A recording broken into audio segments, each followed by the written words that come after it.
Good morning and welcome to A Better World with Julann and Fran. I'm Julann. And I'm Fran, and today we have my niece, Susan Pallotta. Susan, welcome.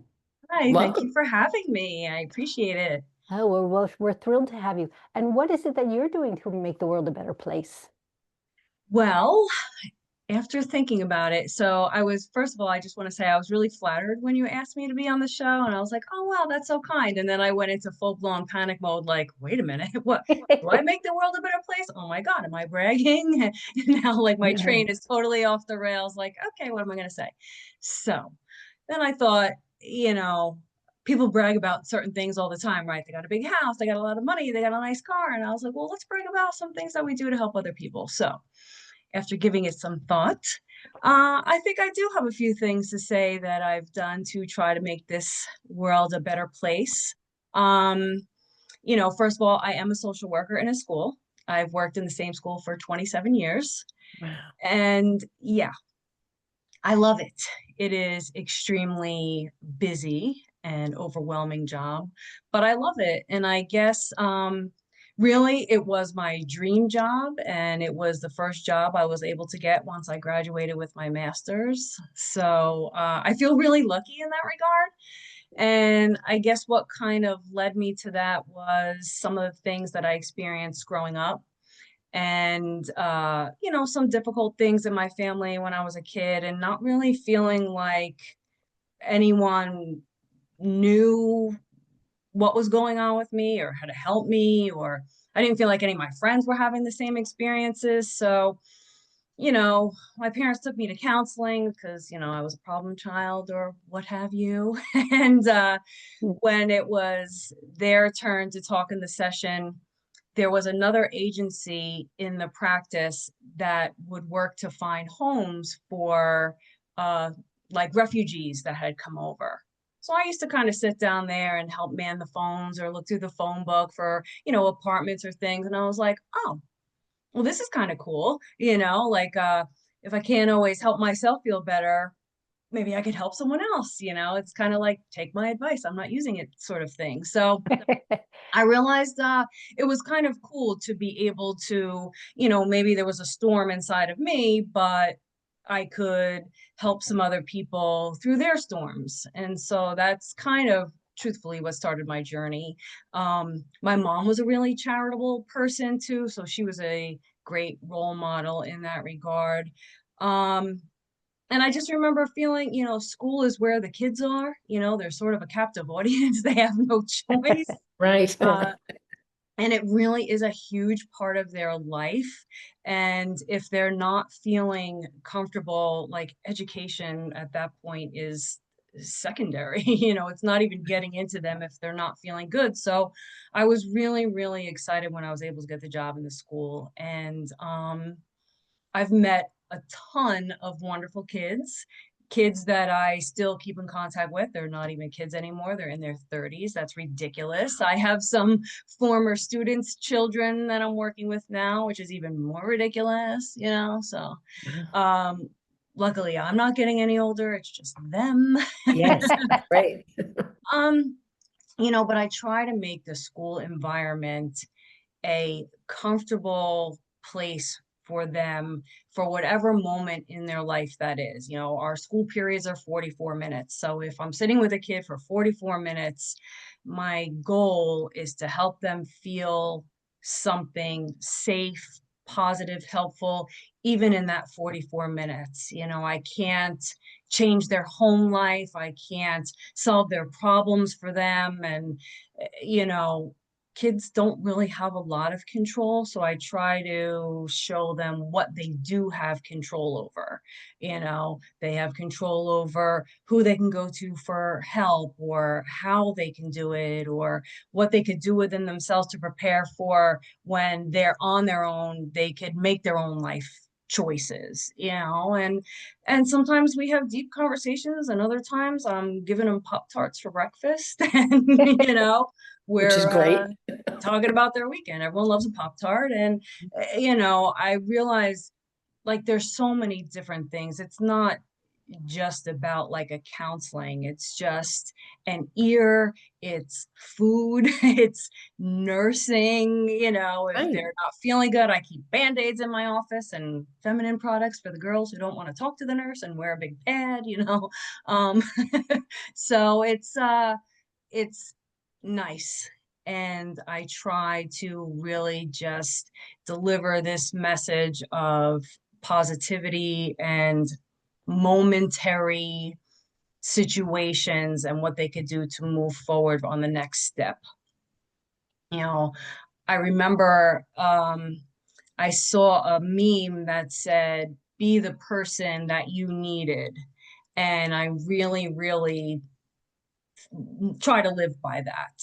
I was, I suppose, lucky or unlucky to have some similar experiences a lot of my students is. So I feel I can relate in different areas, whether it be divorce or grieving, loss of a parent, or, financial difficulties, or, peer relationships. I mean, certainly in school growing up for me, it wasn't easy. I had my share of bullyings and not doing well in class and things like that. So I feel like, what I once thought was sort of, why me? Like, really? Can't I catch a break growing up?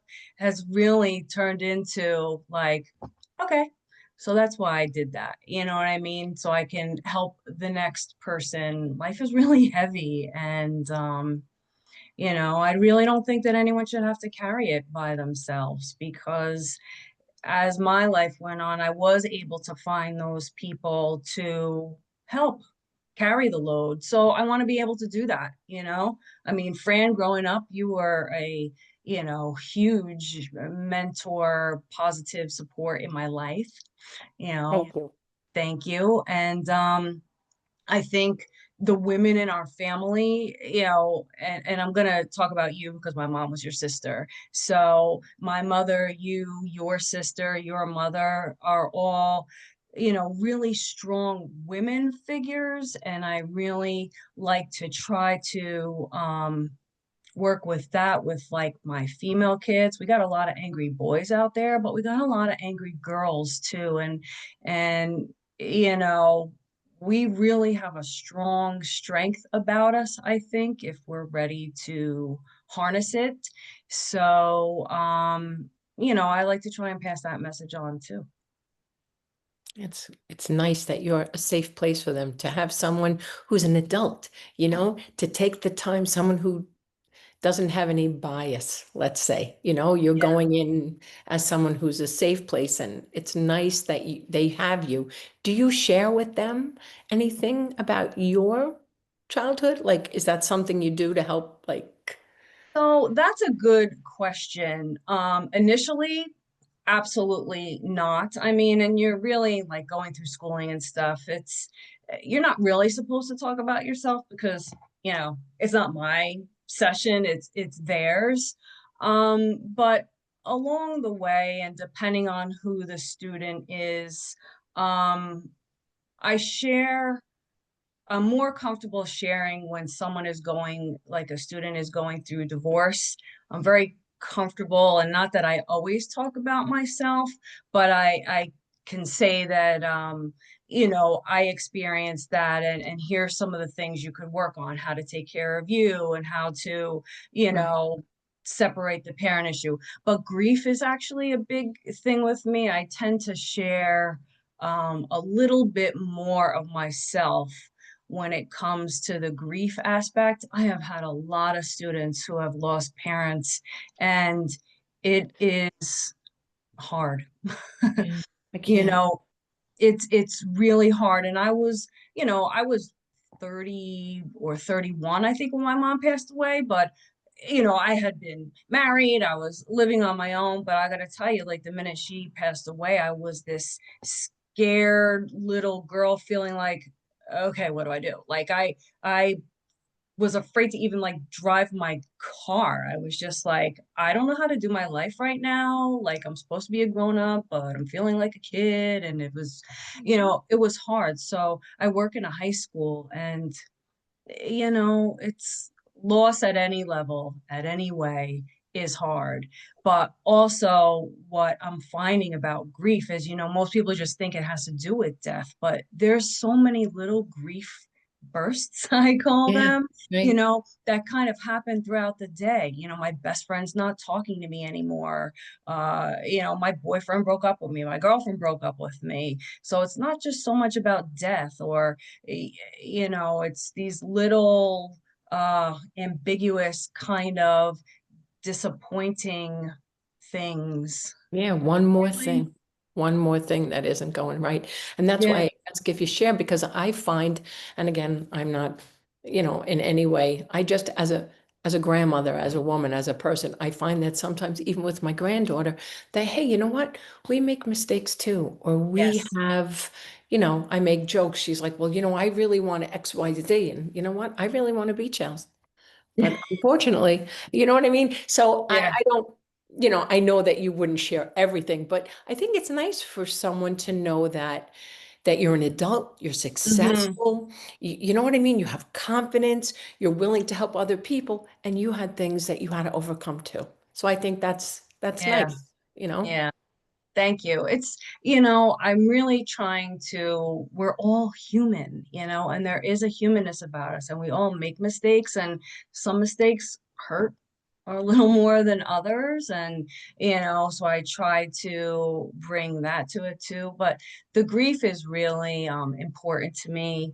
I don't often get very emotional, but I will say I've definitely, you know, streamed Right. some Yeah. tears with a few students along the way because I know it's really, really heavy, and then we talk about what we do with that heaviness then to just keep going little bits at a time. I have students who really struggle even coming to school, but hey, if you can get your foot in the door in the morning, I will meet you at the door and we'll take it from there, and I always love that footprints prayer, Yeah. about Going God that, walking with you, but then you only see one set of footprints and such. And I don't bring a lot of religion into my school, but I'm really spiritual and that I am trying to share, just the connection. I mean, we're all connected, right? We're yeah, all here for a reason and we all have a story, and what are we going to do with our stories and how are we going to travel together? So it's always kind of nice to have someone with you on the journey, I think. I agree. Absolutely. So you said you're in a high school. That means your students are approximately like 14 to 18? Yeah, so actually, our high school right now houses eighth graders. So it's Oh, eighth grade to 12th. And ooh is right because there is our little eighth graders are so cute, but they're really still holding on to Kids, that middle right? school and then, our seniors. But it is so much fun for me to watch the journey. Like they sort of enter like these feral, bless their hearts, little things. And then they, by the time they're done, like you've watched them get driver's license and you've helped them with that testing. You've watched them apply for a job and, help them figure out how to manage their money. You're talking about college and, seeing them apply or even going into the workforce. And, a lot of my students have opened their own businesses, whether it be like landscaping thing. And it's, I have a former student who has an amazing tree removal company. He's done a lot of work for me. And it's like, I've actually had a lot of former students come and help do some of those things around my home. And it's really nice. It is They're nice. grown up, they have kids, they are managing their businesses. And it's really fun. It's like, I kind of get to be the mom without having to tuck them all in bed at night and feed them all the time. So that's kind of cool, you know. What's nice is you're proud of them. You know what I mean? I, So there's someone else that is proud of you who isn't in your home. You see that you've worked so hard and you acknowledge that. So that's something great too. yeah, it's really, I always tell them like they have the hard job. Like my job is overwhelming, but I don't have the hard job. They do. They Yeah. have to take the teachings or be open. They have to manage the emotions. They have to figure out, how they're going to navigate a situation that they're in through no fault of their own. And I mean, that stuff is heavy as heck, you Yeah. know. So it's I really love it. I really, really do.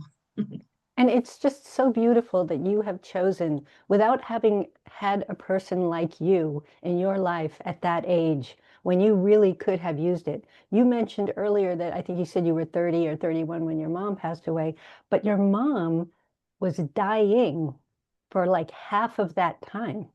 She was diagnosed as terminal like 15 years prior to when she died. Yeah.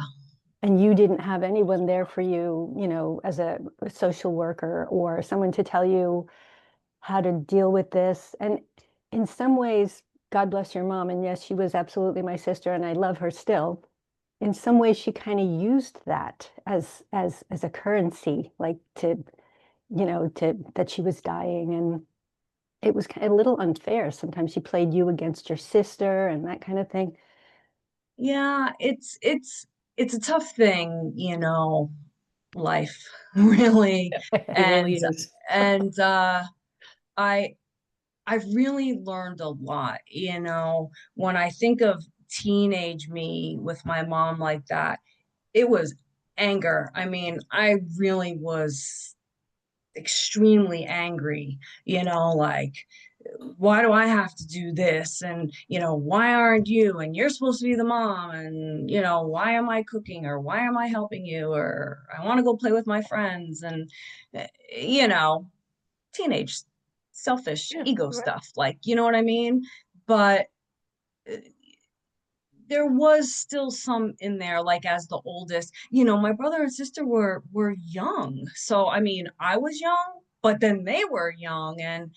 and my parents were divorced, and it's frightening when you don't know anything, really. Right. You don't know anything. Is she gonna live? Is she gonna die? Can we pay a bill? Can we not pay a What bill? Where do we happens? live? Right. Where do we go? What does it mean? It was it was terrifying. Yeah, Scary. I have Yeah. to say, it was terrifying. Um, but through the different stages of me and my journey into like adulthood, and then my journey into motherhood, and then my journey into more self-awareness about myself, like I wish we can have one day to go back with a loved one, because what she had to deal with, really with no help on her part either. You know what I mean? I can understand why she was angry sometimes, or Overwhelmed. tired and overwhelmed. I mean, Right. she was a single ill mother who was uncomfortable raising humans Right. and that's tough. So while at the time there were definitely angers and we did not have the best relationship whatsoever, but what I learned from her, probably indirectly, is priceless, but the same goes for my dad too, who was not really present. And but I think he kind of taught me one of the most important lessons of my life too, to be independent, to realize when things feel good or not good, and accept the fact that just because they're your family doesn't mean you can't set boundaries Right. and be your own person. And that's really important, because that's some things that I really share with my students too. Like, we don't get to pick our family, and it's not that they're all bad, and I don't want to say they're purposely hurtful to us. Like, some people just don't know, and that cycle keeps going if they didn't learn and they weren't taught, and then it just kind of keeps going, right? So we have to kind of take what we get from the family we're given, the good and the bad, Right. and then Make the figure best of it. out what a Embrace what the a suck. right, embrace the suck. I like that. Oh, I'm gonna start saying that. No, but Um, uh, and then just get the opportunity to do it differently. I mean, sometimes, our parents could teach us good things, right? Like, you have these memories. Oh, they taught me how to ride a bike or tie my shoes, or we baked in the kitchen together, and sometimes I'm like, well, my parents told me not to be a jerk, and they taught me how to deal with emotions and not be absent and love. And hey, either way, I think you're a winner, right? Yeah, Well, I think you've done a great job. I you don't know have. what my dad's upbringing was like, but I can't imagine it was especially loving and touching and, emotional and that kind of thing. But I know that your mom had some issues with our dad. And so unfortunately that fed into her relationship as a mom. And yet you've taken all of that, and instead of passing that on, that, that negativity, that lack of emotion, that lack of affection, you've broken it. And I think Right. that's wonderful. And not Yeah, only do you help your own kids, but you're helping other kids. And I think that the thing too is you have to take a test to drive. To yeah, be a parent, you don't have to do anything, you know? And that's why it's okay to say, hey, you know what? Sometimes we don't get it right. We make yeah. mistakes and we're sorry and we're learning too, you know? Mm-hmm. Every, I don't know. It's a big journey. It really is, and we don't always get it right. So we pray, well, I pray for grace Yeah. every day to be the best that I can be. And when I do make a mistake, my oldest granddaughter is 7. I'm not even going to talk about my kids, but I want her to know that, things happen and she's going through, my daughter and her significant other are in the middle of a messy, messy divorce, and she's 7, and she's afraid, and it's just hard, but they love you, and not everybody loves the same way. Yeah. That's the truth of Yes. it. And you might think so and so's mother is, oh, look at her, she makes cookies and she's great. And you don't know. We don't know. Hmm. So just do the best you can and talk about it when you don't feel good. And I'm here if you need me. And I might mess it up, but I'll try Yeah. my best. That's a Yeah. big thing. That is a big thing. And I really, despite all, like me and my brother and sister, I mean, I think we all have done a stand-up job, all where, have beautiful children and trying to do the best to undo some of that. And you're right, we are human and we make mistakes and we're not perfect. And it takes a lot of strength to say, all right, look, I was having a bad day and I kind of freaked out Right. there before, or maybe said some things I shouldn't have said. And I'm going to try and work on that, because that is real. Yeah. That is real. And, there's just, we all have a superpower. And that's what I try to tell my kids at home and at school. It's just one thing, one little thing that you could do of like kindness. It doesn't solve all your problems, but there is a ripple effect to that. And Yeah. sometimes you can feel some peace for helping someone else, even if you're not really sure what to do with yourself right at the time. You know? Yeah. You feel better. It's a Yeah, positive. Yeah. yeah. So my It's a my big mess. daughter makes fun of me often. She thinks I'm kind of weird because we'll walk down the street and I smile and say hello. Me too. Me Yeah, too. yeah. But it's a funny thing because I mean she's 17 now, but she's like, "Do you know them?" I'm like, "No." She goes, "You just said hello to a stranger," So that's really tough too, right? You teach them not to talk to strangers, and I'm like, "Hi, hi, hi," And then the one day we were going out to get breakfast, and there was a woman in a car a couple over from us, and I saw she had her head in her hand, so I wasn't really sure what she was doing. Was she tired? Was she this, that? But then I realized she was crying and there was no one else around. And I got in my car and, I backed out of the spot and I'm like, oh, I hope she's all right. And, my daughter's like, whatever, And so I started to pull away. I said, I can't No. pull away. I got to go see if she needs something. She's like, you're joking. I'm like, we're fine. We're safe. It's daylight. No one's going to harm us. So Right. I pulled back in the spot. I'm like, lock the door if you want. So I walked over to the woman. Her window was down. I said, I'm sorry. Excuse me. I said, is there something I could do for you? Or are you Mm. okay? And, she looked and she was startled. I mean, she instantly stopped crying. So, hey, I did something, Yeah. You and did she's like, that. she's like, no, I'm okay, thank you. And I said, okay, I hope things are okay for you. And I just walked back in my car and drove away. And my daughter was like, oh my God, why are we doing this? But you just don't know. Like, Maybe she went Even home that, and told her right. family some crazy lady was in my business, or maybe she No. said, "Hey, someone saw me," And cared enough to stop and ask. That's a nice thing to do. Yeah. think. I Very think nice thing it's a to good do. way to be. Yeah, Yeah, especially if you have an embarrassed teenager with you.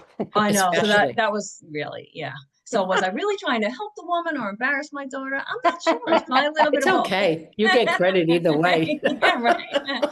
So, twofold. Yes, that's nice. That is really Yeah, great. yeah. Well, So, you mentioned earlier, Susan, that we don't get to choose our parents. And I have found sometimes, especially during really negative times, that if I look at it as though I did have the option to choose this, like before I was born, I mm, chose like every moment of my life, even the negative things. It helps me to look at it a little bit differently. Like instead of, oh God, why is this happening to me? I don't deserve this. Why did I choose this? What can I learn from this? And it can make it a whole different experience. yes. Unless you say, look what I did. I blew it. I picked this person, and you blame Yeah. yourself for Yeah. one more thing. Yeah, True. that's never a great approach, but yes. So especially because you did not have a social worker yourself when you were in high school. It's really just a beautiful thing that you chose to do. And it seems like often when you hear on the news that something negative happened, especially regarding a child, right away people blame the social workers. Like, where were the I social workers? know. I know. Like you're allowed to just go into a home and say, no, you're not being a good parent. I'm going to take your child away. And you're not allowed to do that. You have rules to follow, you have laws, there's only so much that you can do to Hmm. help a child. And I just think it's a wonderful thing that you've chosen to do and a bit of an uphill battle. I mean, a lot of an uphill battle. Yeah, it is kind of a lot of an uphill battle. A friend of mine, I have a little magic wand. It was a toy, and it actually lights up and it says bling, and it makes a sound. So Mm. sometimes, like if the administration or adults come to me, or even the kids come in my room, I also have a magic 8 ball. And if they ask me something, I'm like, well, you can ask the 8 ball. I'm not really sure, Or I said, let me get my wand, bling, and we play around like that. But it's just the thing with the taking kids out of the family. I know everyone always feels like that, but the goal is to really try to help. People can be families, like they really can, but it is an enormous task and not for the faint of heart. It is a ton of work. Yeah. But if you can all kind of start like that, like the earlier work really does pave a way for I wouldn't say smooth sailing, but maybe smoother as life goes on when you all have sort of learned how to grow and work with each other. It's deep. It's really deep. It Like for is. those who want to go there, it is like right, right in there. So Yeah. And I know you're in New Jersey. So if somebody sees a situation that they think a social worker could, maybe help, how should a person go about contacting a social worker? So it really depends on what the situation is. We certainly, for my students in the school, we encourage them to tell a trusted adult in the building, or if they have, a trusted adult outside to tell. And our school website lists community resources. There are some counseling agencies that provide some service for free. There are some agencies who provide, like in a crisis, will go in the home, assess what you need, and then refer out from there. There's other, I mean, honestly, I encourage my people too to call their insurance company if they think they need help, because sadly, not a lot of counseling agencies take a lot of insurances. So I try to encourage people to check with that first, because I don't want them to get all, they're in the momentum. Okay, I'm doing it. I'm going for help. Oh, what? You can't help me because I can't pay, or because I don't have that. And that's just one more like, ugh, Good point. Right. knife in the heart kind of thing. So, there's a New Jersey Family Care, which I think is part of like the Obamacare kind of thing. So, I try to make sure my families have that if they don't have any other insurance, and check to see what's covered, tap into the free resources that we have, utilize your schools, utilize even like your local police departments, you know. I've had encouraged parents to call the police, and that's a frightening thing to do, call the cops on your kid, you know. And I try to say not to get them arrested, not that they're in trouble, but if you need extra backup trying to get your child to help, they know how to help. It's not coming in all gangbusters, you know. It's they can be supportive and guide to a place where they may need to go to. Oh, thank you. Yeah. If there was one thing that you would want the people listening to take away today, because you said so many great things, but if there was Thanks. one message, what would it be? So the message is, I think, another quote that I love from Aesop that says, any random act of kindness, no matter how small, is always worth it. That's Oh, I love that. Something like that. I Me mean, too. Aesop, I'm sure I didn't say it the right way, but that's Oh, the gist of it, you right. know. That's great. That's who, Because yeah, yeah, it takes one thing. It doesn't have to cost money. It doesn't, I mean, a smile, a holding of a door, you right. know, anything. Stopping when someone's crying. That's a big one Yeah, too. you Yeah, know. I think that's great. Thank you so much for joining us. This Oh, was so good. thank you. Thank you for having me. It was fun. They're Oh, lucky to good. have you.